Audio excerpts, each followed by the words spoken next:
Last lecture में हमने कहाँ कंप्लीट किया था? लास्ट क्या था? Mathematical relation of height and capillary tube. Mathematical relation of height in capillary tube. Height in capillary tube. ठीक है, कैपिलरी ट्यूब क्या होता है वो हमने देखा था, कैपिलरी एक्शन क्या होता है वो हमने देखा था, और कैपिलरी एक्शन की वजह से कैपिलरी ट्यूब के अंदर लिक्विड कैपिलरी ट्यूब के अंदर लिक्विड के राइज या फॉल होने को हम कैपिलरी एक्शन बोलते हैं। ठीक है, अभी ट्यूब के अंदर लिक्विड जो राइज होगा या फॉल होगा इसको हम हाइट के टर्म्स में नाप सकते हैं। ठीक है, तो वही हाइट हम लोग अभी निकालने जा रहे हैं। Mathematical relation of height in capillary tube. ठीक है, फिर वो भी देखेंगे मिनिस्कस जो बनता है वैसा क्यों बनता है, काहे के लिए बनता है, सारी चीजें। मान लो मैंने एक कंटेनर लिया, इस कंटेनर के अंदर लिक्विड फील्ड है,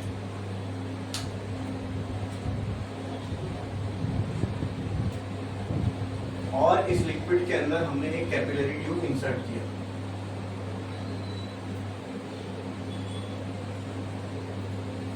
ठीक है, अब मान लो इसमें जो मेनिस्कस बना यहाँ पे वो कुछ ऐसा बना।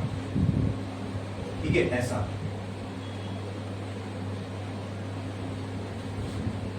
और जब हमने इसके अंदर ट्यूब इंसर्ट किया, कैपिलरी ट्यूब इस लिक्विड के अंदर, लेट से ये जो अंदर लिक्विड है दैट इज वाटर। तो मैंने आपसे डिस्कस किया था कि वाटर के लिए बाय ऑब्जर्वेशन ही आपको समझ में आएगा। जैसे ही आप इंसर्ट करोगे वाटर के अंदर तो आपको लिक्विड का राइज देखने को मिलेगा। ठीक है, और मर्क्यूरी जैसे लिक्विड में हम लोग पुट करते हैं तो लिक्विड फॉल होता है कैपिलरी ट्यूब के अंदर। This is water inside the container. जब इसमें हमने कैपिलरी ट्यूब डाला तो हमने देखा कि वाटर जो है राइज होके कैपिलरी ट्यूब में कुछ यहाँ तक ऐसे पहुंच गया, ऐसे, और ऐसा यहाँ पे उसने मिनिस्कस बना दिया। बोलो, दिख रहा है? ये जो प्रोफाइल बनती है यहाँ पे लिक्विड की, जो शेप बनता है यहाँ पे लिक्विड का, इसको हम क्या कहते हैं? मेनिस्कस। ठीक है, अब हमें यही हाइट निकालनी है दोस्तों। ये जो हाइट राइज हुई ना कैपिलरी ट्यूब के अंदर, ये हाइट हमें निकालनी है और उसी पे हम अभी डिस्कशन कर रहे हैं। ठीक है, तो पहले तो आप मुझे बताओ, यहाँ पे ऊपर से इस लिक्विड के ऊपर, अब ये लिक्विड यहाँ पर भी फिल हो गया कैपिलरी ट्यूब के अंदर। हाँ, इस लिक्विड में ऊपर की तरफ से कौन सा प्रेशर एक्ट हो रहा होगा? कौन सा? तो कहना है से यहां से ऊपर से PATM एक्ट हो रहा होगा। और मैं 3 पॉइंट ले लेता हूं यहाँ पे, ये एक पॉइंट, ये एक पॉइंट और ये एक point. Let this point be A, let this point be B and let this point be C। ये हाइट निकालने के लिए हो रहा है सब कुछ। ठीक है, एक और पॉइंट ले लेता हूं, वो यहाँ पे, let this point be D which is just below the meniscus, यानी मेनिस्कस के जस्ट नीचे। ठीक है, पॉइंट ए के ऊपर की तरफ कौन सा प्रेशर एक्ट कर रहा है? बोलो, यहां पर भी एटमॉस्फेरिक प्रेशर एक्ट कर रहा है। बोलो, पॉइंट सी पे ऊपर की तरफ कौन सा प्रेशर एक्ट कर रहा है? एटमॉस्फेरिक प्रेशर एक्ट कर रहा है। बोलो, इतना क्लियर है? अब आते हैं पॉइंट ई पे। अच्छा, इसको मैं पॉइंट ई बोल देता हूं, जो जस्ट अबव मेनिस्कस है। ठीक है, जस्ट अबव मेनिस्कस।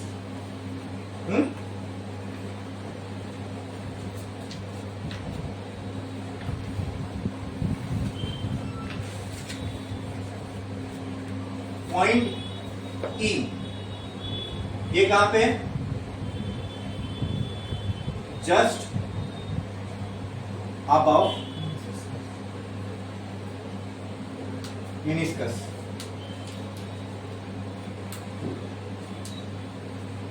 यहां पे जो प्रेशर है तो मैं ऐसा लिख देता हूं, चलो, प्रेशर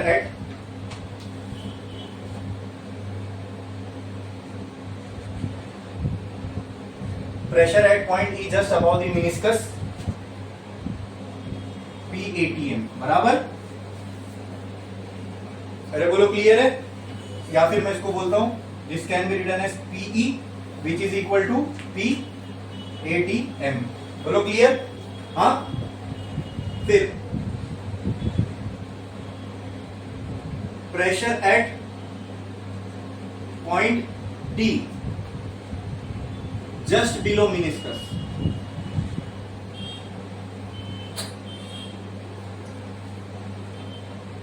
उसको मैं बोल सकता हूं पीडी। ठीक है, अब ये पीडी का प्रेशर कितना होगा वो देखते हैं। ठीक है, ये जो डी है, क्या ये कॉन्वेक्स साइड ऑफ लिक्विड पे है? क्या जो ई है वो कॉन्केव साइड ऑफ लिक्विड पे है? और हमने देखा था P concave minus P convex is equal to 2s by R. यही देखा था हमने। तो यहां से क्या मैं बोल सकता हूं, P concave minus 2s by R is equal to P convex. अरे बोलो, हाँ, here P concave is equal to P E बराबर है, बोलो, P convex is equal to P D बराबर है। ठीक है, तो क्या मैं यहां पे ऐसा लिख सकता हूं, Pe minus 2s by R is equal to Pd। बोलो क्लियर, बोलो क्लियर। तो क्या मुझे यहां से Pd मिल गया, कितना है, Pd is equal to Pe की जगह पे मैं PATM लिख सकता हूं, Pe is equal to P atmospheric. अरे बोलो, तो कहना right, Pd is equal to P atmospheric minus 2s by R. क्या इतना क्लियर है? यहां से हमें डी साइड का प्रेशर मिल गया। बोलो, इसमें किसी को कोई डाउट है? यहां तक समझा? अरे बोलो, समझा पक्का? पढ़ू आगे? ठीक है, ये पॉइंट के प्रेशर के बारे में हमने देख लिया, ये पॉइंट के प्रेशर के बारे में हमने देख लिया। ठीक है, अब आते हैं इस वाले पॉइंट पे, पॉइंट बी पे। ठीक है, तो जरा गौर से देखो, पॉइंट बी पे क्या ये पॉइंट बी के ऊपर जो ये लिक्विड कॉलम है, क्या इसका प्रेशर पड़ेगा? सी के ऊपर तो कोई लिक्विड कॉलम नहीं है, उसके ऊपर डायरेक्ट एटमॉस्फेयर है। ए के ऊपर कोई लिक्विड कॉलम नहीं, वहां एटमॉस्फेयर है। पॉइंट बी के ऊपर क्या लिक्विड का कॉलम है? हाँ, ठीक है, तो कहना है right, pressure at point B PV is equal to rho G H plus, एक तो एक लिक्विड कॉलम होगा H हाइट का जो इसके ऊपर प्रेशर लगाएगा, राइट। और दूसरा, क्या ये पॉइंट डी का प्रेशर एक्ट होगा इसके ऊपर, pressure due two point D. तो पॉइंट बी के ऊपर प्रेशर कितना एक्ट हो रहा है जरा चेक करो, PV is equal to rho G H plus PD की जगह पे मैं क्या लिख सकता हूं, PATM minus 2s by R. क्या इतना क्लियर है? अरे बोलो, ये समझ में आ गया पक्का? ठीक है,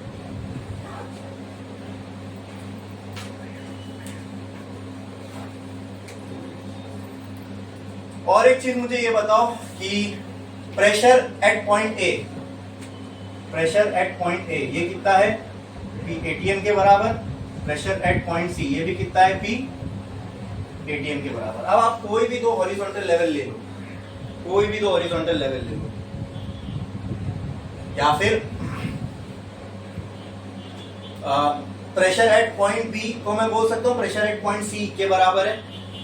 हाँ, क्योंकि क्या है, दोनों सेम हॉरिजॉन्टल लेवल पर। हमने ये पढ़ा है कि एक स्टैटिक फ्लूइड में सेम हॉरिजॉन्टल लेवल पे जो प्रेशर होता है वो सेम होता है। अरे बोलो, क्लियर है? तो कहना है right, pressure at B is equal to pressure at A.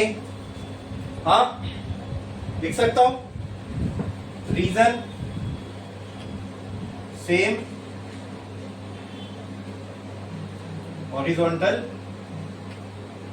Level. इतना क्लियर है? अरे समझ में आया पक्का? ठीक है,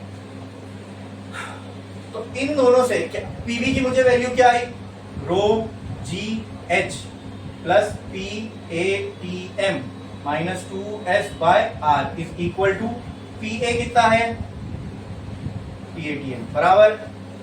अरे बराबर, यहां से ये PATM वहां चला जाएगा, तो ऐसा आएगा rho G H minus 2S/R is equal to PATM minus PATM। हाँ, ये तो कट के 0 हो गया, कहना है right, rho G H minus 2S/R equal to 0। ये 2S/R उधर गया, क्या हो जाएगा, rho G H is equal to 2S/R। हमें क्या निकालना है, हाइट आ जाएगी यहां से, तो कहना है right h is equal to 2S upon R rho into G. Clear है, आ गई हाइट, खत्म। समझ में आया? अरे बोलो पक्का। अब यहाँ पे जो ये R है ना दोस्तों, this is radius of meniscus. क्या है ये मिनिस्कस का रेडियस है। अब इस चीज को मैं जूम करके यहां बना रहा हूं, ध्यान दो।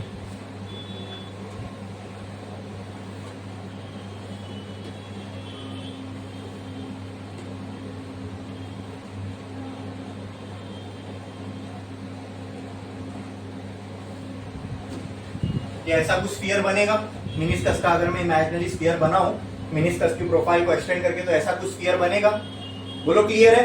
हाँ, ये होगा स्फीयर का सेंटर, ये बराबर, बोलो हाँ। अच्छा, और दूसरा, अगर ये मेरा ट्यूब का डायामीटर है, ये सही है, जो भी कैपिलरी ट्यूब होगा ये उसका डायामीटर होगा, तो क्या मैं बोल सकता हूं ये हाफ पार्ट जो होगा ये इसका रेडियस होगा। हाँ, तो क्या मैं वो रेडियस यहां से ऐसा लेके यहां पे बना सकता हूं? बोलो क्लियर है? क्या ये चीज आपके समझ में आई? पक्का बोलो, ठीक है। अच्छा, ये चीज क्या कहलाएगी बोलो? अगर मैं इसको इधर ले लूं तो ये क्या कहलाएगा? क्या ये रेडियस ऑफ मिनिस्कस नहीं है? हाँ, क्या रेडियस ऑफ मिनिस्कस नहीं है? इसको मैं कैपिटल R से रिप्रेजेंट कर सकता हूं। अरे बोलो, अगर मैं यहाँ एक लाइन खींच दूं तो क्या ये लाइन एकदम स्ट्रेट बनेगी? क्योंकि ये सेंटर और ये मिनिस्कस का सेंटर, ठीक है। ये बन रहा है right angle triangle. If I consider this angle to be theta, जो कि एंगल ऑफ कांटेक्ट के बराबर ही होगा अगर हम बाहर से चेक करें तो, ठीक है। तो आप मुझे बताओ यहाँ पे ये कौन से थीटा में कैपिटल R और स्मॉल r आएगा?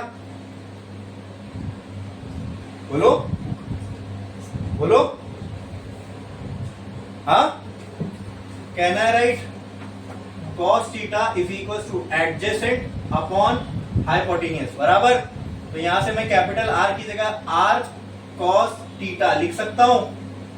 हाँ, तो ये फॉर्मूले में अगर मैं वो पुट करूं तो कहना है h is equal to 2S upon small r cos theta into rho into G, right. cos theta ऊपर जाएगा तो क्या ये ऐसा हो जाएगा, h is equal to 2S cos theta upon R rho G. यहां पर जो था ये कैपिटल R, ये किसका मिनिस्कस, ये कैपिटल R क्या था? कैपिटल R क्या था? रेडियस ऑफ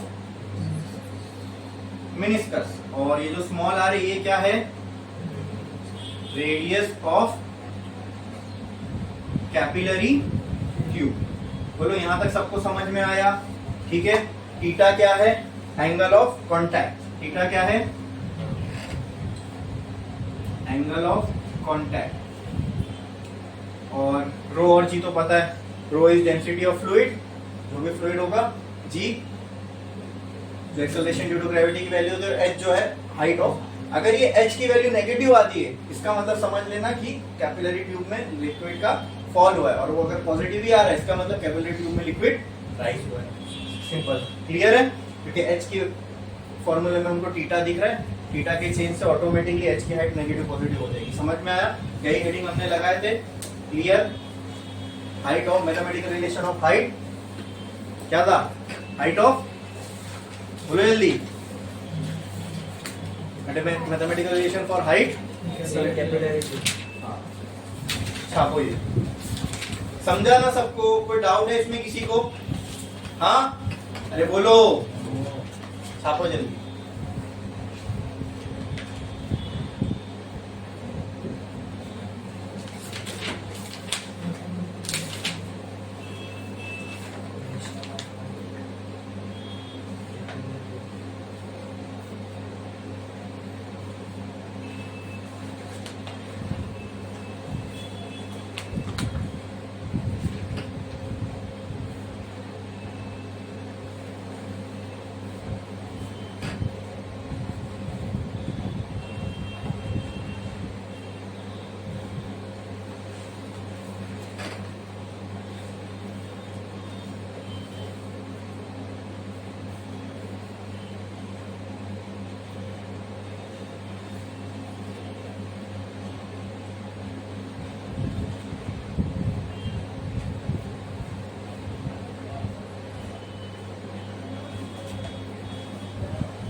आगे लिख के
this theta is angle of contact, ये याद रहेगा ना।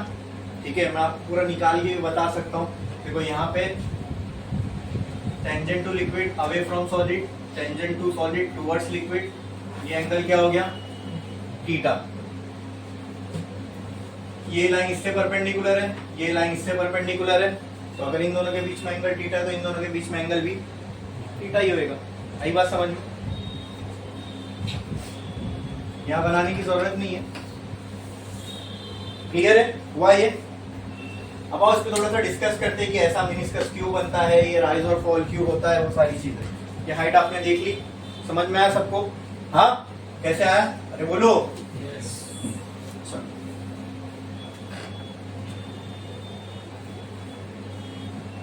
अब ये होता क्यों है राइज इसके अंदर? ऐसा राइज होने की वजह क्या है? कैपिलरी ट्यूब के अंदर ये राइज होता क्यों है? तो ध्यान दो, जैसे हमने कैपिलरी ट्यूब इंसर्ट किया, ठीक है, इनिशियली कुछ ऐसा हुआ होगा। ये कंटेनर है, इसमें लिक्विड है। जैसे हमने कैपिलरी ट्यूब इंसर्ट किया, यहाँ पर मान लो एक छोटा सा मेनिस्कस बना, ठीक है। ये ऊपर कॉन्केव सरफेस है, नीचे कॉन्वेक्स सरफेस है। हमें पता है कॉन्केव वाले साइड में लिक्विड पे ज्यादा प्रेशर होता है, यहाँ पे जो प्रेशर होगा वो ज्यादा होगा, यहाँ पे जो प्रेशर होगा वो कम होगा। जस्ट बिलो अगर मेनिस्कस देखो तो यहाँ प्रेशर कम होगा, क्योंकि यहाँ कौन सी प्रोफाइल है लिक्विड की? कॉन्वेक्स। कौन सी है? कॉन्केव। कॉन्वेक्स का प्रेशर के साथ है कॉन्वेक्स, कॉन्वेक्स का प्रेशर के साथ है कॉन्केव माइनस समथिंग। बोलो क्लियर है? हाँ, देखे थे ना हमने? अरे चेक करो।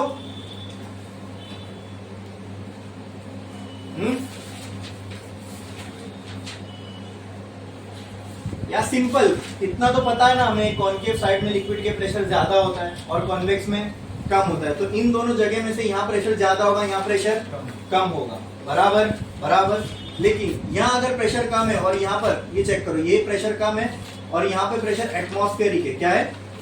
एटमॉस्फेरिक। ऊपर ज्यादा प्रेशर है, यहाँ एटमॉस्फेरिक प्रेशर है, यहाँ पर भी एटमॉस्फेरिक प्रेशर है। अब लिक्विड के अंदर क्या है, कोई यहाँ पर और यहाँ पर ज्यादा प्रेशर है और यहाँ पर प्रेशर कम है, तो liquid always flow from higher pressure to lower pressure. तो जहां पे प्रेशर कम है वहां पर दूसरी जगह से जहां पर प्रेशर ज्यादा है लिक्विड फ्लो करेगा and try to equal that pressure, क्योंकि सेम हॉरिजॉन्टल लेवल पे प्रेशर सेम होना चाहिए। बराबर। और क्योंकि यहाँ पे प्रेशर कम हो गया प्रोफाइल की वजह से, जहां पर प्रेशर ज्यादा है वहां से लिक्विड फ्लो होगा कम प्रेशर वाली जगह की तरफ, और यहाँ पे क्या होगा? ये कैपिलरी राइज। समझ में आया? ये रीजन है कैपिलरी ट्यूब के अंदर लिक्विड के राइज होने का। समझा? कोई डाउट है इसके अंदर? क्लियर है? पक्का? बढ़ो आगे।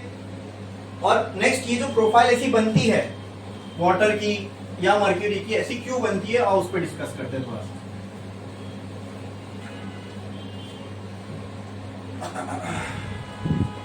हमने देखा वाटर के केस में, अगर ये कंटेनर है और इसके अंदर वाटर है, ठीक है, तो हमने देखा वाटर के केस में जो मिनिस्कस बनता है वो कुछ ऐसा बनता है आउटसाइड, ठीक है, और इनसाइड में कुछ ऐसा बनता है, सॉरी आउटसाइड में कुछ ऐसा बनता है ऐसे, और वैसे इनसाइड में बनता है, बराबर, ठीक है। अब अगर मैं पॉइंट ऑफ कांटेक्ट पे आऊं, ये है point of contact between solid and liquid, हाँ, तो वाटर और वाटर का जो फोर्स है वो इस डायरेक्शन में लगेगा, वाटर के सारे मॉलिक्यूल उसको यहाँ खींच रहे होंगे, ग्लास इसको अपनी तरफ खींचेगा, मतलब इधर खींचेगा, force due to water and glass, ठीक है। मुझे बताओ अगर इसका मैं एक रिजल्टेंट बनाऊं तो क्या वो रिजल्टेंट यहां से ऐसा बनेगा, ठीक है, एफ रिजल्टेंट, अरे बोलो। लेकिन इन दोनों फोर्सेस में से कौन सा फोर्स ज्यादा है वाटर के केस में, वाटर ग्लास का कि वाटर मर्क्यूरी का, वाटर ग्लास का। तो ये जो रिजल्टेंट है होगा तो इन दोनों के बीच में, लेकिन कुछ थोड़ा ये साइड पे टिल्ट हो जाएगा, ऐसा समझ में आ रहा है, क्योंकि वो वाला फोर्स ज्यादा है। और मैंने नोट में आपको एक चीज लिखाई थी क्या, कि free surface of water is always perpendicular to the net force. अभी नेट फोर्स का डायरेक्शन ये है, तो फ्री सरफेस को इससे परपेंडिकुलर होना है, तो क्या ऐसी प्रोफाइल बनाएगा, हाँ, समझ में आया। इसलिए वाटर के केस में मिनिस्कस ऐसा बनता है। अब आता हूं मर्क्यूरी पे, एक कंटेनर लिया हमने, उसमें लेट से यहाँ पे मर्क्यूरी है, ठीक है, Hg is the symbol of mercury, इस पर मैंने डिप किया, और मर्क्यूरी के केस में हमने देखा कि मिनिस्कस जो है कुछ ऐसा बन रहा है, और इसके अंदर फॉल हुआ, ये भी ऐसा बना, ठीक है। अच्छा, अब क्या ये पॉइंट ऑफ कांटेक्ट है, अरे बोलो क्लियर है, हाँ हाँ।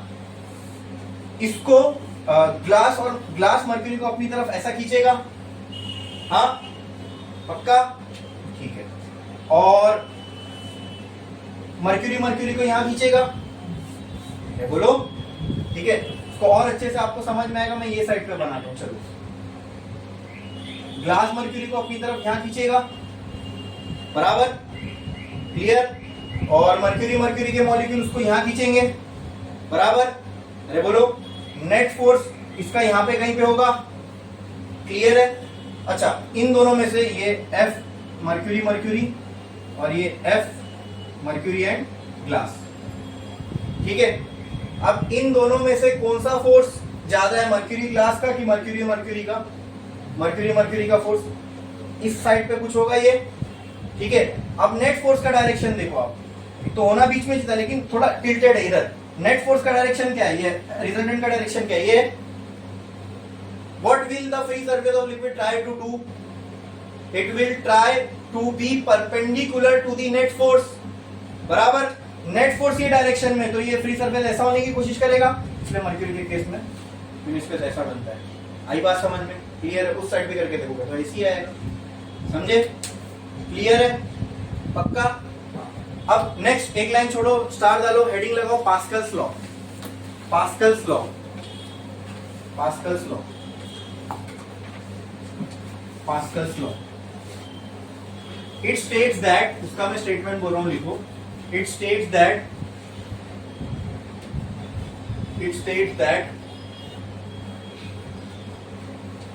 the pressure applied on liquid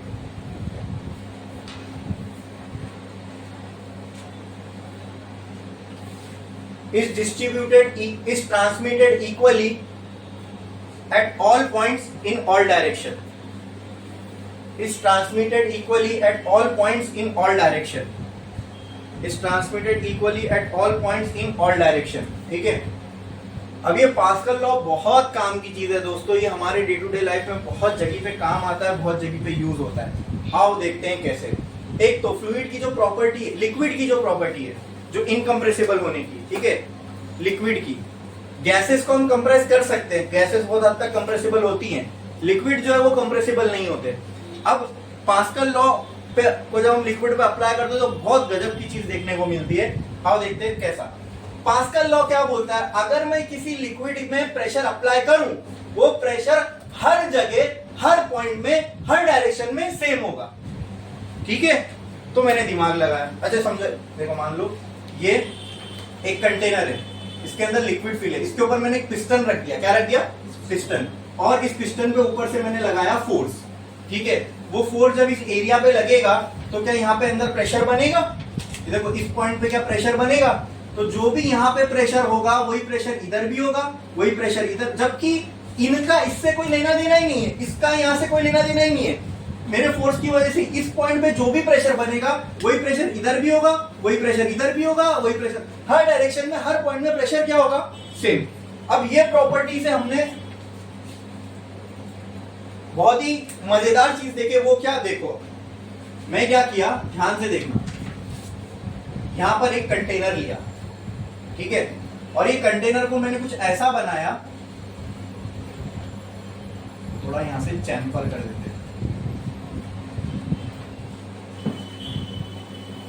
ये कुछ ऐसा बनाया मैंने कंटेनर, ठीक है। इस कंटेनर के अंदर मैंने यहां तक लिक्विड फिल करके रखा, बोलो क्लियर। हाँ, यहां पर एक पिस्टन रखा, यहां पर एक पिस्टन रखा। इस पिस्टन और इस पिस्टन की एरिया में फर्क लग रहा है आपको? अगर ये पिस्टन होगा रियल में सर्कुलर तो उसके फर्क लग रहा है, तो इसकी एरिया को मैंने मान लो दे दिया A1 और इसकी एरिया को मैंने मान लो दे दिया A2। क्या दे दिया? यहां से अगर मैं फोर्स लगा के इस पिस्टन को दबाऊं, ठीक है, जो कि मैंने लगाया F1, तो क्या वहां से वो पिस्टन उठना चाहेगा?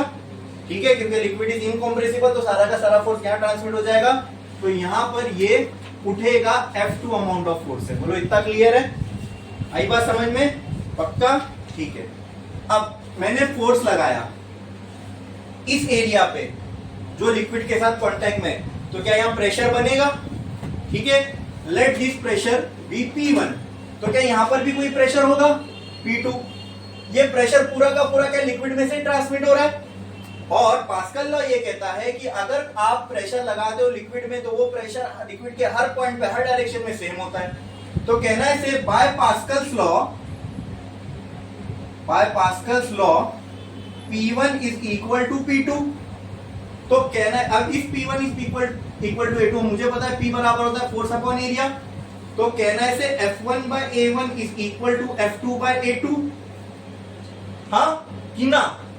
हाँ, इससे हम F2 की वैल्यू निकाल सकते हैं क्या? चलो चेक करते हैं। अगर मुझे इससे F2 की वैल्यू निकालना है तो कैसे होगी? अगर इससे मुझे F2 की वैल्यू निकालना है दोस्तों, क्या F2 की वैल्यू ये आएगी F1 into A2 upon A1। हाँ, मैं कौन सा फोर्स लगा रहा हूं? F1, है ना, और मिल मुझे कौन सा रहा है? F2। ठीक है, चलो अब मजा देखो मैंने क्या किया। अब मैं वैल्यूज रख के बता रहा हूं, इसकी खूबसूरती देखना। मैंने यहां पे सिर्फ 10 न्यूटन का फोर्स लगाया। कितने का? ये मैं लगा रहा हूं, वो मुझे मिल रहा है, एग्जैक्टली वो मुझे मिल रहा है। और मैंने दिमाग क्या लगाया? खाली मैंने दिमाग बस ये लगाया, एक पिस्टन के एरिया मैंने छोटा बना के रखा और एक पिस्टन का बड़ा। इसमें मेरा कोई फोर्स लग रहा है? नहीं, एक बार बना के रख दिया बस। क्या दिमाग लगाया हमने? एक का एरिया कम रखे, एक का एरिया ज्यादा रखे, बस ये हमने किया। ठीक है, अब यहाँ पे पास्कल लॉ का पूरा इस्तेमाल कैसे कर रहे हैं हम देखना। मान लो इसकी एरिया है 10 मीटर स्क्वायर या 10 mm स्क्वायर। ठीक है, ये फोर्स, ये एरिया, वहां एरिया बढ़ गया, सिर्फ एरिया ही तो बढ़ाया मैंने, और मैंने ताकत अपनी लगाने वाली बढ़ाया क्या यहाँ पे? नहीं। तो मान लो इसका एरिया मैंने कर दिया यहाँ पे 100 mm स्क्वायर। बोलो क्लियर है? ये मुझे नहीं पता, मैं जो फोर्स लगाऊंगा क्या वो ऑटोमेटिकली इस एरिया पे लगेगा? क्या वही फोर्स यहाँ पे भी लगेगा? अब देखते हैं यहाँ लगने में F2 की वैल्यू क्या आती है। क्या ये सब हम सही करें? क्या पास्कल लॉ बोलता है जो प्रेशर इधर होगा वही प्रेशर इधर होगा? हाँ, तो पास्कल लॉ हम फॉलो कर रहे हैं। अब चेक करते हैं F2 की वैल्यू कितनी आती है। ठीक है, चलो F2 की वैल्यू निकालना है। F2 की क्यों निकालने की? F1 हम अप्लाई कर रहे हैं, हमें देखना है F2 मतलब क्या, जो फोर्स लग रहा है किसपे? पिस्टन 2 पे। किस पे? है ना, F1 कौन सा फोर्स है जो पिस्टन 1 पे लग रहा है? F2 कौन सा फोर्स है जो पिस्टन हम कौन सा लगा रहे हैं? और लग कितना रहा है पिस्टन 2 पे? आओ चेक करते हैं। F1 की वैल्यू कितनी थी? 10। A1 की वैल्यू कितनी? A2 की वैल्यू कितनी है? और A1 की 10 बराबर ये कैंसल। F2 की वैल्यू कितनी आ गई? 100 न्यूटन। अरे क्या बात है, मैंने कितना लगाया था? 10 न्यूटन का फोर्स, और मुझे F2 पे मिल कितना रहा है? 100। मतलब मैंने जो फोर्स लगाया वो 10 टाइम बढ़ के मुझे मिल रहा है वहां पे। ठीक है, तो by using this phenomena you can lift heavy objects by applying very small amount of force। अब मान लो अगर मैं यहाँ एक कार रख देता और यहाँ पे मैं अपने हाथ से प्रेस करता, बट ये एरिया का अगर रेशियो बराबर होता, इतना होता कि खाली मैं इसको यहाँ से प्रेस कर पाऊं, तो वहां से मैं कार उठा सकता था। ठीक है, और रियल में ऐसा होता है, जब आप कोई सर्विस सेंटर में जाओगे गाड़ियों के, वहां आप देखोगे गाड़ियां लिफ्ट होती है, ठीक है, वो सब वहां पे हाइड्रोलिक्स यूज होते हैं। ये इसको हाइड्रोलिक ऑयल बोलते हैं, हाइड्रोलिक ऑयल, ठीक है। ये ऐसे ऑयल होते हैं जो इनकम्प्रेसिबल होते हैं और इनकी प्रॉपर्टीज कुछ अलग होती है ताकि ये करोड़ वरोड़ ना करे, ठीक है। तो ये हमने जैसे हमें ये पास्कल लॉ के बारे में पता चला, हमने इसको कहीं नहीं छोड़ा, जहां जहां इस्तेमाल कर सकते थे वहां। आपने वो ट्रक देखे हो कभी, डंपर की ट्रक होती है जो ऐसे टेढ़ी होती है और पूरी रेती खाली करती है। वो जब टेढ़ी होती रहती है तो आपने उसमें देखा होगा एक ट्यूब बाहर निकलता है, फिर उस ट्यूब में से एक और ट्यूब बाहर निकलता है, उस ट्यूब में से एक और ट्यूब। वो ट्यूब के अंदर हाइड्रोलिक ही होता है, ऑयल होता है, ठीक है। पास्कल लॉ पूरा पूरा काम कर रहा है अंदर में, ठीक है। पावर स्टीयरिंग, थोड़ा सा आप स्टीयरिंग घुमाओ, टायर बहुत ज्यादा घूमते हैं, ठीक है। वो उसका ऑटोमोबाइल इंजीनियरिंग में इसका पूरा पूरा मतलब एप्लीकेशन है और पूरा वर्किंग है। लेकिन हाँ, मैंने आपको ये बहुत सिंपल एग्जांपल दिया, इससे आपको एक चीज समझ में आया होगा, by using Pascal law we can use very small amount of force to lift very heavy objects. मतलब मैं थोड़ा सा कम फोर्स लगा के बहुत ज्यादा, मैं अपने फोर्स को मैंने फोर्स को मल्टीप्लाई तो किया, मैंने 10 का फोर्स लगाया था, मुझे मिला 100 का, मेरा फोर्स 10 टाइम्स मल्टीप्लाई हो गया, ठीक है। हाइड्रोलिक ब्रेक्स, हाइड्रोलिक आपके टेक्स्ट बुक में भी एग्जांपल, चलो मैं इसको थोड़ा बहुत बता देता हूँ। मान लो गाड़ी के 4 टायर है, ये एक मोस्टली ऑटोमोबाइल में इसका बहुत यूज है, इंडस्ट्रीज में बहुत यूज होता है, ठीक है। जो बड़ी बड़ी जो स्टील की शीट्स होती है, हैवी मेटल्स की शीट होती है, ये अलग अलग शेप में बेंड होती है ना। अरे भाई, तुम्हारे घर पे स्टील का तवा है या स्टील की कोई और चीज है, बर्तन है, तो स्टील को बेंड कैसा करते हैं? हथौड़े से मार के थोड़ी ना करते वहां पे, ये सब हाइड्रोलिक प्रेशर से किया जाता है। एक जगह मैंने बटन दबाया, वाल्व रिलीज हुआ, ऑयल गिरने लगा, अब फटाफट उस ऑयल को जब दबाएंगे तो दूसरी जगह पे ये प्रेशर जो है मल्टीप्लाई होकर मिलेगा, उस चीज को प्रेस करेगा। अपने आप में कॉम्प्लेक्स मशीनरी होती है, उनको बनाया जाता है, ठीक है। तो अभी मान लो ये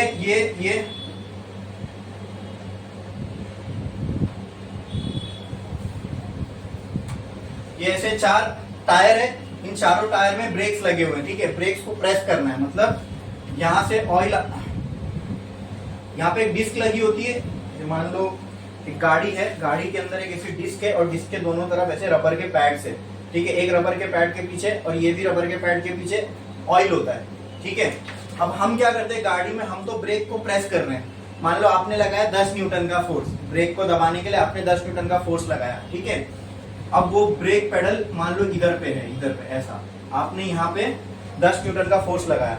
जैसे आपने इसको प्रेस किया, अब ये मान लो यहाँ पे कोई ऐसा पिस्टन लगा हुआ है, ये एक पिस्टन इस साइड मूव होगा, एक पिस्टन इस साइड मूव होगा। ये पिस्टन जब इधर मूव हुआ, ये पिस्टन जब इधर मूव हुआ, क्या ये 10-10 न्यूटन का फोर्स यहाँ डिस्ट्रीब्यूट हो जाएगा? फिर वही 10 न्यूटन यहाँ पहुंचेगा, वही 10 न्यूटन इधर, वही 10 न्यूटन इधर, वही 10 न्यूटन इधर। अरे बोलो क्लियर है? तो आपने जो 10 न्यूटन का फोर्स ब्रेक पे लगाया था, वो फ्लूइड के थ्रू ट्रांसमिट हो गया, 40 न्यूटन का हो गया। अब गाड़ी पे अब टोटल कितना फोर्स लग रहा है? 40 न्यूटन का, यानी 4 गुना मल्टीप्लाई हो गया। उस तरीके से ब्रेकिंग एक्शन अचीव होता है, ठीक है। जो डिस्क ब्रेक होते हैं ना बाइक्स में, गाड़ी में, वो हाइड्रोलिक ब्रेक ही होते हैं। पीछे ऑयल का प्रेशर होता है जो डिस्क को दबाता है, जो रबर पैड को दबाता है डिस्क के ऊपर। तो जब रबर पैड रब होती है ना चलती हुई डिस्क पे, तब जाके गाड़ी हॉल्ट पे आती है। तो अक्सर आप डिस्क पे देखोगे निशान बने हुए रहते हैं, स्क्रैच के निशान, मतलब जब रबर पैड उस पर घसता है ना, उसकी वजह से डिस्क पे निशान आ जाते हैं। जो होल्स होते हैं डिस्क के ऊपर, लोग मैं अक्सर लोगों से पूछा तो लोगों की ये थिंकिंग थी कि बाइक में जो डिस्क के ऊपर होल होते हैं ना, डिस्क ब्रेक होता है उसमें होल होते हैं, तो ब्रेकिंग के चलते डिस्क के अंदर आके कुछ अटकता है तो गाड़ी रुकती है। नहीं, ऐसा होगा तो गाड़ी पूरी उल्टी हो जाएगी। वो होल्स इसलिए रहते हैं कि जब रबर पैड जब डिस्क पे चिपके ना, जो हीट प्रोड्यूस होती है ना, वो हीट इजीली बाहर निकल सके, वो होल इसलिए दिए हुए थे हीट डेसिपेशन के लिए। बट जो ब्रेकिंग एक्शन होता है उसमें पीछे ये हाइड्रोलिक ही यूज हो रहा होता है, ठीक है। इसको कई जगह सस्पेंशन में भी यूज किया जाता है, कोई मटेरियल की जरूरत नहीं है, सारा का सारा शॉप अब्सॉर्ब कर लेगा, ठीक है। तो बहुत ही मजेदार चीजें पास्कल लॉ मालूम होने के बाद हमने इसको दुनिया में बहुत जगहों पे इस्तेमाल किए, ठीक है। सिंपल सा काम आपको अगर करना है तो आप करके देख सकते हो। आपके पिचकारी होती है ना, पिचकारी, ठीक है, आप वो ले सकते हो, उसमें पानी, दोनों में पानी भरो, उनको ट्यूब से कनेक्ट कर दो। एक जगह मोटी वाली पिचकारी लो, एक जगह बहुत पतली वाली पिचकारी लो, उसके ऊपर अलग अलग वेट लगा दो। आप एक जगह से प्रेस करोगे, देखोगे दूसरी जगह ऑटोमेटिकली वो चीज उठेगी। हालांकि आप फोर्स बहुत, अगर इसको आप इंडिविजुअली उठाना चाहो तो ज्यादा फोर्स लगेगा, लेकिन जब आप ये यूज करके कर रहे हो ना तो वही ज्यादा वेट वाली चीज आप कम फोर्स लगा के उठा सकते हो। तो ये फिजिक्स है इसके पीछे की, हमने समझा और इसको अप्लाई कर दिया अपने वर्ल्ड में। क्लियर है, समझे? तो दिस वाज, ये था पास्कल लॉ। समझ में आया सबको? बोलो क्लियर है? क्या कर देता है पास्कल लॉ? ये तो मालूम है हमें, फ्लूइड की एक प्रॉपर्टी होती है इनकम्प्रेसिबल होने की, वो हमें समझ में आया। फिर पास्कल लॉ क्या? अच्छा इनकम्प्रेसिबल है तो प्रेशर सब जगह सेम होगा। अच्छा सेम होगा तो फिर हमने उसको क्या बेनिफिट में ले लिया अपने अपने ऊपर, उसको यूज करके हम फोर्स को मल्टीप्लाई कर पा रहे हैं। समझे? क्लियर है? समझ में आया? ठीक है। अच्छा नेक्स्ट जो चीज है, हाँ कैपिलरी एक्शन में मैं आपको एक चीज बताना भूली। कैपिलरी एक्शन बहुत सी जगह पे देखने को मिलता है, जैसे कि नारियल का जो झाड़ है या जो ट्रीज होती है उनकी लीव्स तक या जो फ्रूट्स है उन तक पानी कैसे पहुंचता है? पानी तो जड़ में देते हो, तो फूलों पत्तियों में कहां से पहुंचता है? तो वो झाड़ की जो वेन्स होती है उनमें कैपिलरी एक्शन हो रहा है, वाटर राइज कर रहा है। अब जितना पतला आप डायमीटर रखोगे उतना वाटर राइज करेगा। ठीक है। जब वो जो टॉवेल होता है हम यूज करते हैं उसमें जो फैब्रिक होता है वो दिखता है बाहर बाहर निकला होता है, तो वो जो अपने बदन से पानी सोखता है that is also due to capillary action. जैसे आप टच करते हो पानी उसके अंदर फिल हो जाता है, राइज हो जाता है। एक समझ लो कैपिलरी ट्यूब को अपने अंदर आपने किसी कंटेनर के अंदर डाल दिया तो उस तरीके से वो पानी को अब्सॉर्ब करता है। बोलो क्लियर है? अच्छा पास्कल लॉ का पूरा एप्लीकेशन समझ में आया? पास्कल लॉ समझ में आया? क्लियर है? ठीक है। दो और चीज है जो हमें देखना है, एक है क्रिटिकल वेलोसिटी और एक है रेनॉल्ड्स नंबर। तो एक लाइन छोड़ो, स्टार डालो और लिखो क्रिटिकल वेलोसिटी। लिखो क्रिटिकल वेलोसिटी। ये सब चीजें थियोरेटिकल है इसलिए मैं आपको लिखा नहीं रहा हूं, ठीक है? अरे समझ में आया? इसकी नोट्स पूरी आपको आपकी जो नोट्स मिली हुई है ना क्लास की वहां से मिल जाएगी, तो समझना इंपॉर्टेंट है। हाँ देखो वो एप्लीकेशन दिया हुआ है ना ब्रेक का, ठीक है? समझ में आ रहा है उसमें देख के जो मैंने अभी बताया? लो वो बताओ, इधर बताओ, पास करो। अगर आपके पास बुक है तो देखो उसमें पेज नंबर 31 पे आओ। इसको बोलते हैं मास्टर सिलेंडर। मास्टर सिलेंडर की ये बाकी सबको इसको हम दबाएंगे मास्टर सिलेंडर को, बाकी सब क्या है? स्लेव है, इसको फॉलो करेंगे।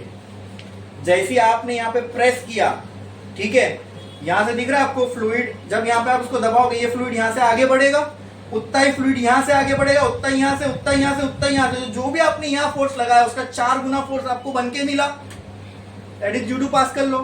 ये तो मैंने बताया था यहाँ पे। ये बहुत सिंपल वे में क्या एक्चुअल में जो ब्रेक का कंस्ट्रक्शन होता है बहुत कॉम्प्लेक्स और बहुत बेहतरीन होता है, ठीक है? बट ये भी आगे चल के रिप्लेस होने वाला है जब एडी करंट वाले ब्रेक आ जाएंगे। एडी करंट मैंने बताया था ना आपको ईएमआई पढ़ते वक्त, वहां पे हम मैग्नेटिक एक्शन को यूज कर सकते हैं किसी ब्रेकिंग एक्शन के लिए, और उल्टा वहां पे वो ब्रेकिंग की वजह से करंट भी प्रोड्यूस होता है। फिर वो ब्रेक मारोगे करंट प्रोड्यूस होगा, वही करंट जाके बैटरी में स्टोर भी होगा। अब इसमें क्या होता है, एक डिस्क होती है और एक रबर पैड होता है। रबर पैड जाके डिस्क पे घसता है, तो थोड़े टाइम के बाद डिस्क भी खराब होगी, रबर पैड भी खराब होगा, तो मेंटेनेंस करना पड़ेगा आपको, गाड़ी का एक्सचेंज करते रहना पड़ेगा। लेकिन जब वो यही ब्रेकिंग एक्शन को जब हम एडी करंट से रिप्लेस कर देंगे तो वो तो कॉन्टेक्टलेस होता है, उसमें कोई कॉन्टेक्ट की जरूरत ही नहीं है। तो उसमें दोनों फायदे हो रहे हैं, एक तो मेंटेनेंस की नीड खत्म हो जा रही है, दूसरा हर ब्रेक में करंट प्रोड्यूस होगा। तो बहुत मजेदार चीज है फिजिक्स। इसको जब जैसे जैसे हमें समझ में आता है ना, हम इसको पूरा इस्तेमाल में लेते हैं। हाँ क्या बोला था मैंने? क्रिटिकल वेलोसिटी, ब्रैकेट में उसका सिंबल डालो V suffix C। V suffix C, V suffix C। लाओ बताओ आपकी टेक्स्ट बुक से, आपको बता दूंगा टेक्स्ट बुक से। V सफिक्स C, ठीक है? देखो critical velocity, the velocity after which a streamline flow becomes turbulent, a streamline flow becomes turbulent, a streamline flow becomes turbulent is called as critical velocity, is called as critical velocity, is called as critical velocity।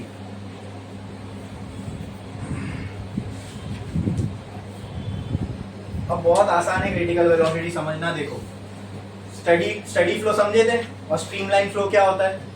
Steady flow मतलब क्या कि हर point की हर point की velocity जब भी, जैसे मान लो ये एक पाइप है, इसमें से वाटर फ्लो हो रहा है, ये है पॉइंट 1, ये है पॉइंट 2, बराबर। अगर इस पॉइंट पे किसी वाटर मॉलिक्यूल की वेलोसिटी 10 मीटर पर सेकेंड है, तो पीछे वाला कोई भी मॉलिक्यूल जब इस पॉइंट पे पहुंचेगा उसकी 10 मीटर पर सेकेंड ही होगी, बराबर। इसको बोलते हैं स्टडी फ्लो। और जब एक फ्लो स्टडी है, ठीक है, और उसको हम स्ट्रीम लाइन भी बोलते हैं। क्यों? क्योंकि इसकी सारी लेयर देखो एक लाइन में चल रही है। The stream is in a line, मतलब एक प्रॉपर पैटर्न में चल रही है, ऐसा आड़ा टेढ़ा नहीं भाग रहा है। समझ में आ रहा है? जैसे अभी अगर मान लो किसी पाइप में मैं डायरेक्ट पानी छोड़ दूं तो पानी ऐसा ऐसा ऐसा ऐसा किधर भी लगते हुए जाएगा। इसको स्ट्रीमलाइन फ्लो बोल सकते हैं क्या? नहीं। स्ट्रीमलाइन फ्लो का मतलब क्या? जब वाटर का कंटिन्यूअस फ्लो है, ठीक है, इस पूरे वॉल्यूम में हर जगह पर वाटर के मॉलिक्यूल मौजूद है, ठीक है, और जब एक वाटर का मॉलिक्यूल आगे जा रहा है उसके पीछे बराबर दूसरा वाटर का मॉलिक्यूल उसको फॉलो करते हुए आ रहा है। किसी एक पॉइंट पे जिस मॉलिक्यूल की वेलोसिटी होगी, किसी दूसरे वाटर मॉलिक्यूल की उस पॉइंट पे वेलोसिटी वही होगी। तो इसमें जो स्ट्रीम बन रही है क्या वो स्मूथ है? हाँ, वाटर की जो स्ट्रीम बन रही है, यानी वाटर की जो धार बन रही है, क्या वो स्मूथ है? इसलिए हम ऐसे फ्लो को स्ट्रीमलाइन फ्लो भी बोलते हैं। क्या बोलते हैं? Streamline flow, steady flow. Clear है? ठीक है। अच्छा, अब अगर मैं इसकी वेलोसिटी को, इसकी फ्लो की वेलोसिटी को बढ़ाता जाऊं, तो एक टाइम आएगा दोस्तों, एक टाइम आएगा कि ये फ्लो पहले तो स्टडी था, स्ट्रीमलाइन था, लेकिन अगर मैं इसकी वेलोसिटी बढ़ाते जाऊं बढ़ाते जाऊं बढ़ाते जाऊं बढ़ाते जाऊं, तो एक पर्टिकुलर वेलोसिटी के बाद ये फ्लो स्ट्रीमलाइन नहीं रहेगा। मतलब इसके मॉलिक्यूल अब इधर उधर भागने लगेंगे, एक स्ट्रीम में, एक लाइन में नहीं रहेंगे। तब मैं उस फ्लो को क्या बोलूंगा? जब वो स्ट्रीमलाइन नहीं रहा तो टर्ब्यूलेंट। स्ट्रीमलाइन नहीं है तो क्या होगा? तो टर्ब्यूलेंट होगा। तो उसके मॉलिक्यूल अब कैसे भी कहीं भी जा सकते हैं। अरे बोलो, क्लियर है? तो ऐसा कब हुआ? जब मैं वेलोसिटी बढ़ाता गया, तो वही स्ट्रीमलाइन फ्लो क्या बन गया? टर्ब्यूलेंट। तो कोई एक वेलोसिटी ऐसी आई होगी बीच में जहां पे ये स्ट्रीमलाइन से टर्ब्यूलेंट हुआ होगा, बस वही वेलोसिटी को जिसके बाद एक स्ट्रीमलाइन फ्लो टर्ब्यूलेंट हो जाता है, उसको हम क्या कहते हैं? Critical velocity. इसका कोई डेरिवेशन नहीं है हमको, इसका डायरेक्ट फॉर्मूला है, वही आपको लिखना है। ठीक है, लिखो। समझ में आया ना? Critical velocity, the velocity after which एक स्ट्रीमलाइन फ्लो टर्ब्यूलेंट बन जाता है, हो जाता है, उसको हम कहते हैं क्रिटिकल वेलोसिटी। लिखो, और मैं तब ये उसका फॉर्मूला है, लिखो। अब इसके फॉर्मूले में एक एक चीज हमें लिखना है, ठीक है? नीचे लिखो where Rn is Reynolds number, REYNOLDS, Reynolds number। Eta तो पता है आपको, लिखे हुए हमने। क्या होता है eta? Coefficient of viscosity. Eta is coefficient of viscosity, ठीक है। फिर रो क्या होगा? डेंसिटी ऑफ द लिक्विड जो फ्लो हो रहा है, ठीक है। एंड ये जो डी है ये होता है डायामीटर ऑफ पाइप या कंटेनर, जो जिसमें से लिक्विड फ्लो हो रहा है। देखो, डायामीटर ऑफ कंटेनर और पाइप, डायमीटर ऑफ कंटेनर और pipe,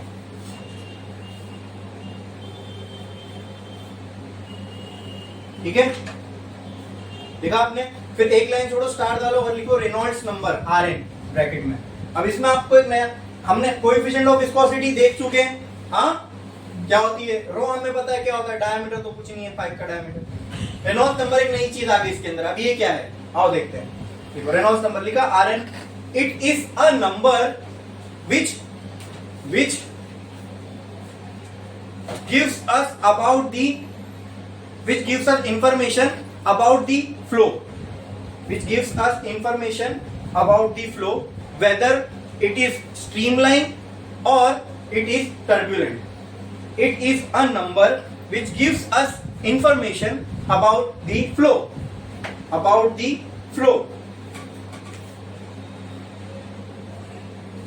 whether it is streamline or turbulent, ठीक है। देखा आपने? एक लाइन छोड़ो, लिखो इट इज फाउंड दैट, उसके नीचे लाइन में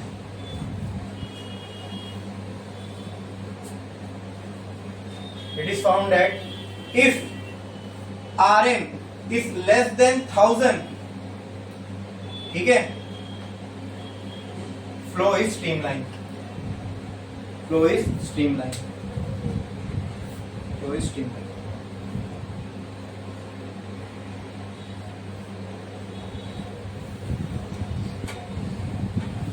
नेक्स्ट लाइन, नेक्स्ट एक लाइन छोड़ के लिखो, if R M is greater than 2000 flow is turbulent, flow is turbulent.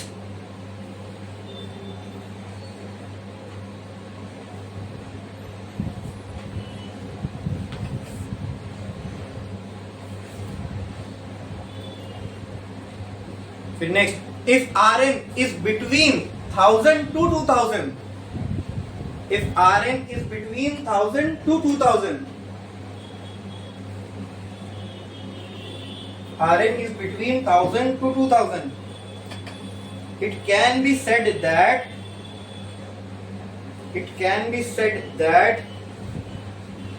the flow is steady,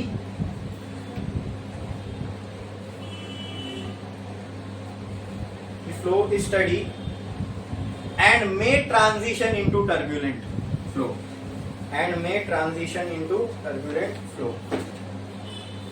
ठीक है।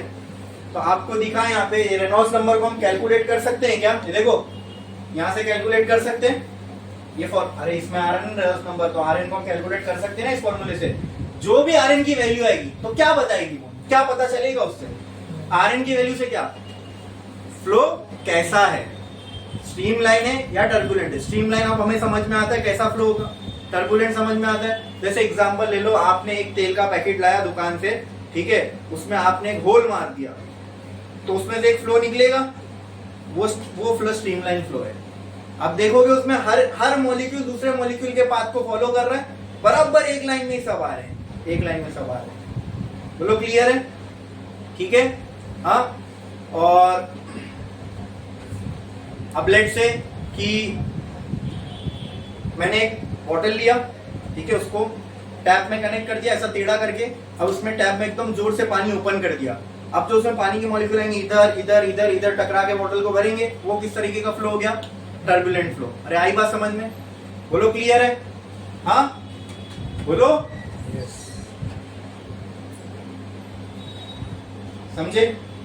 स्ट्रीमलाइन फ्लो और रेनॉल्ड्स नंबर के इसी के बारे में बता रहे हैं। रेनॉल्ड्स नंबर की जो भी वैल्यू आएगी, क्या उससे हम ये एटलीस्ट प्रिडिक्ट कर सकते हैं कि फ्लो कैसा है? समझ में आया? पक्का? यहाँ पे अपना ये चैप्टर हो गया, ठीक है। तो इसके बाद हम लोग अभी इसके न्यूमेरिकल स्टार्ट करने वाले हैं, वो करते हैं अपन ब्रेक के बाद। ओके, ठीक है, फिर ताकि इसकी कंटिन्यूटी मेंटेन रहे।